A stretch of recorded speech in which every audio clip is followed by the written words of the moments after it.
So this year's recipient started his career in broadcasting at the age of 17, a DJ at KFXD in the summer of 1969. After a semester at Arizona State, he was back on the air at KFXD, where he became the music director. In 1971, he was the first disc jockey in the world to play Indian Reservation by Paul Revere and the Raiders, which became their biggest hit and certified gold record, and I believe he takes credit for that. So, in the spring of 1973, he was part of the crew that achieved the highest share in market history. Get this, a 26 share. Wow. 26 share, man, that doesn't happen anymore. By the summer of 1975, he was the program director of KFXD. From 1977 to 78, he hosted the morning show. In his final year at KFXD, they achieved the highest cume in Idaho history, 108,000. Wow. Yeah, it's just crazy. In 1978, he became the sports director of KIVI-TV and hosted the Broncos football coaches show. In 1981, he was recruited away by KBCI-TV, which is KBY-TV today, as their sports director. After a short return to KFXD, he made his move to advertising side of the business to United Cable, which is now Sparklight. But on-air remained in his blood, including color commentary with Paul J. Snyder on KBOI radio covering 2 football seasons and 1 basketball season. In 1986, he moved to KTVB. From 1987 to 95, he doubled as color commentator on KTVB, broadcasts of Boise State football and basketball, and co-hosted the football coaches show. In 1996, he became a contributor during football season on KTVB's Sunday Sports Extra and the Broncos football pregame shows, the Scott Slant.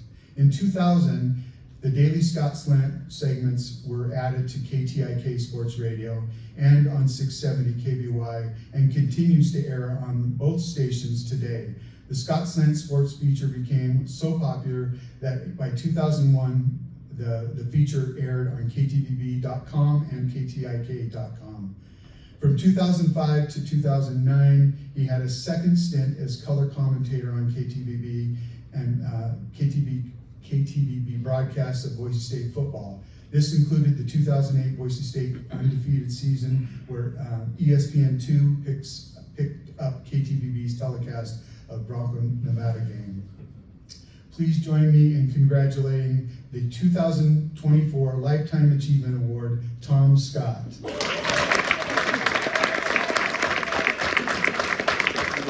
Stand up.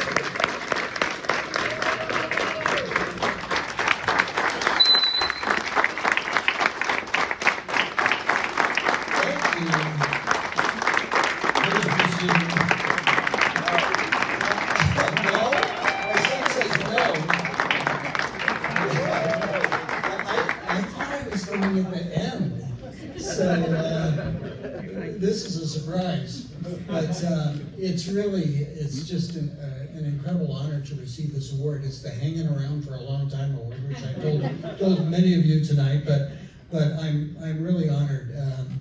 And we could do the Ted Baxter. It all started at a 5,000-watt radio station, but it didn't. It started when I was growing up in the San Francisco Bay Area and going to Giants games when I was little. And there was a guy named Jeff Carter, who was the public address announcer at the Giants games. And I went to the Giants games when I was little, and he was the guy who got to say, "Batter number 24, Willie Mays." And I thought, that is so cool. He gets to tell everybody that Willie Mays is coming to the plate. And so I was really into that. And so I thought, maybe I could be a PA announcer. And so I would announce the games on the pickup games in the neighborhood. And then in 8th grade, I was on the B team in basketball because I could shoot a little bit, but I couldn't play defense. So I was the scorekeeper for the A team. And at the end of the season, there was a tournament at a nearby school, and I was up at the little tiny scorer's table keeping score, and a faculty member from some school was doing the PA. And so every time something happened, he'd be looking down at his roster. I'd be telling him who it was. That was Greg Mills. That was Jeff Sawyer. That was Bruce Reka. And then the other team, I mean, I didn't know anyone on the other team, but I was keeping score, and I kind of got used to their names as I was marking stuff down. So that was Paul Garbarino. That was Mark DeWitt. That was Tom Hurst. And the guy finally said, "All right, kid, you do it." And he pushed the microphone over. And here I am, you know, doing just cold turkey doing PA at this tournament. And basket by Jeff Sawyer, basket by Bruce Reka, you know. And I look down at our bench, and they're looking up, going, "What in the world?" And so it kind of got in my blood, and I tried out for freshman football announcer in high school, and I got that. And then I did the football and basketball games as a sophomore and junior, and then we moved to Boise. And in Boise, they didn't have, faculty always did the PA at the games in Boise. So, well, you can do the student announcements in the mornings. And so they're accustomed, the students at Boise High are accustomed to hearing, "Good morning, these are your student announcements. And third period there will be," and so I just came on and said, "Good morning, these are your student announcements." And that became a thing. And one time I played "Good Morning" by the Beatles on the speaker, and I had a little tape recorder, and I held it up, and I got called into the principal's office. And the next year, George of the Jungle, the cartoon, was a big deal that year. And so it was kind of a thing around school. And so I recorded George of the Jungle with the tape recorder on the TV. And I opened up the morning announcements with that one time and got called into the principal's office. So, but all the while, all the way through this, I loved radio. And when I was in the Bay Area, I listened to KFRC and KYA. They were the big stations down there, and I loved it. And I loved the way that the disc jockeys were part of people's lives. And I thought, how cool is that to be part of people's lives? I mean, they were certainly a big part of my life. So that got in my blood. And then after we moved to Boise, our family moved to Boise. Had we not moved to Boise, I would have never had this chance. I mean, living in the Bay Area, in that massive place, I would have never had the chance to do what I did up here. I had started, as a senior, I started hanging out at radio stations, and one of them was KFXD. And I was telling them what music they should be playing, because they should be playing every single song that's being played in San Francisco, which probably not, but that's what I said. So when they stopped listening to me, I went underground, and I formed this little organization called Boise Students for Better Stations, BSBS. And so I would send KFXD letters every week with a top 33 that I came up with, and I had the top 33 songs, and then I put the names of 20 classmates at the bottom of these letters. Not mine, but 20 classmates. So after this had gone on for about 4 or 5 weeks, they decided that they were going to try to track this down. So I got a call one night and said, "Yeah, this is Dave Combs from KFXD, and we're trying to track down this Boise Students for Better Stations." And we called a bunch of people, and they said that, well, they don't know anything about it. The only person they know that's into radio as much as that, it would be you. And I said, "No, I don't know anything about it. You know, it's not me. I mean, so good luck to you." And he said, "Well, if you hear anything, call me." So, and he read off the names of a few other people on the list. "Yeah, I know them. I know them." "Well, we're going to call them and see if they know anything." "Okay." And I go, "Oh no." And so I call a friend of mine named Jan Goodmanson, and her line's busy. And I go, "Oh God." And so about 5 minutes later, she calls and she says, "Hey, I just got a call from Dave Combs at KFXD. And I go, "Oh, what did you tell him?" She said, "Well, I told him that I didn't know I didn't know anything about it, but the only person I knew that was into radio as much as that would be you." And so, busted. So I called him up, called up Dave Combs, and he said, "Well, we just want to talk to you. We want you to come out to the station." So they had me come out, and then they had me starting to do their music survey. And I did the music survey. I was kind of an unpaid music director for several months. And finally, I got my first job. They created a job out of nowhere from midnight to 2, and my 2-hour shift. And my first night on the air was 2 days after man walked on the moon in 1969. And Kathleen Haas is here.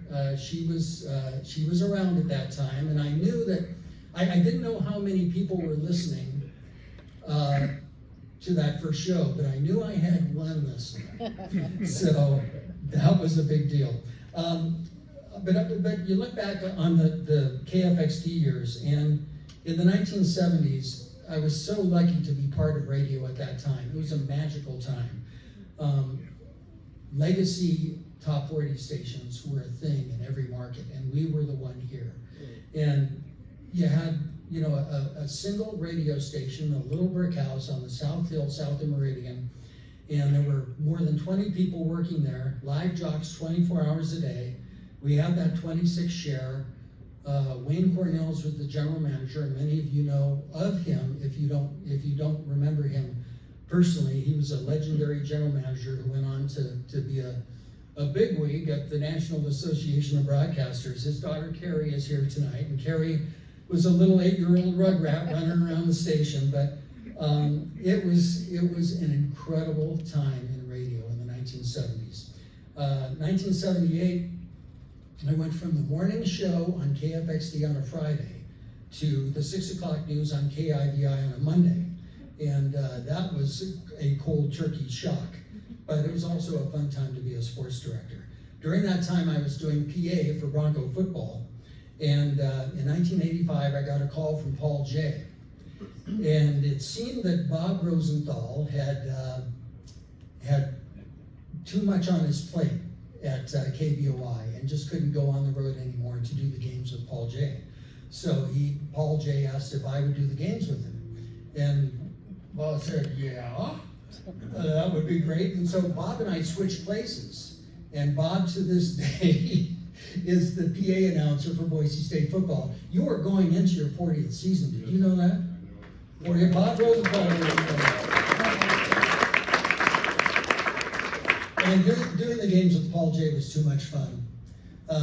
We were up in the rafters of Montana. I won't tell that story. Up in the rafters of Montana. Tell it. Larry Kristoviak. No, I can't. No, Tell it. No, honestly, I can't. But Paul knows what I'm talking about. We did the first game on the blue turf together on the radio, and because it was on the radio, nobody could tell that it was blue. But I was the color commentator, so the color was blue. And after the second season, KBOI decided not to send a second person on the road for basketball, so I was a free agent, and Mark Johnson said, well, if you're not doing the games with them, you're doing them with me. And so I switched over to KTVB, and I had already started working at KTVB in the sales department. And so we did the games together. The very first game was on New Year's Eve in 1986 at Gonzaga. And so I had to go down and get the post-game show, the post-game interview with Bobby Dye. And I'm going down the bleachers, and I slipped. And Mark happened to ask the truck if they had video of that. Oh, no. And they did. And so Mark made sure that they ran it over and over and over. In slow motion. In slow motion. But we had a great time singing Beatles songs to Pocatello and back all the way down. Had a second run with MJ doing the games in the late 2000s during the Kellen Moore era, and that was something special. There was a theater in Prosser, Washington called the Princess Theater, and Kellen Moore was from Prosser, and the town was just all about Kellen Moore. So they would show our broadcasts, the KTV broadcasts, at the Princess Theater in Prosser, and I thought that was very cool. And then ESPN2 picked up the Boise State Nevada game in 2008 because the Broncos were undefeated. Nevada was pretty good with Colin Kaepernick. Boise State had Kellen Moore. So they picked up that game on ESPN2, and Mark and I did a show open. We had the city of Reno behind us, and it was great, and it was so cool, and we were so good, and it didn't matter. So, but the Broncos were undefeated on KTVB from 2007 to 2009. Sunday Sports Extra debuted in 1996 with Mark and Ed Vining and me. And when I left to form my own ad agency at the end of 1999, I had my exit interview with Doug Armstrong, the general manager and president at the time. And he said, well, what about Sunday Sports Extra? And I said, well, I guess I'm off the show. And he goes, no, you can keep doing it if you want. And so I'm still doing it. It's fun. I also started the Scott Sound segments on KTIK in 2001. Still doing that too, and along with the segment on KBOI. I'm very appreciative of that. But I'd like to thank Jessica Hagan at Channel 7 for keeping me around, and Don Morin at Cumulus for keeping me around. I really appreciate that. And lastly, I have a few others to thank. Art Gregory, History of Idaho Broadcasting Foundation, who knows more about my career than I do. And Lucas Award last year. And finally, my family, Beth, Mark, and Ricky. My mother-in-law Lois is here too, who have put up with my hobbies for all these years. My sister Molly, who in junior high and high school, she's 8 years younger than me, so in junior high and high school, she got to hear, oh, so your brother's Tom Scott. But I was honored to be your brother, and I'm so honored to be here tonight and accept this award. And to you radio people, keep being part of everyone's lives. Thank you.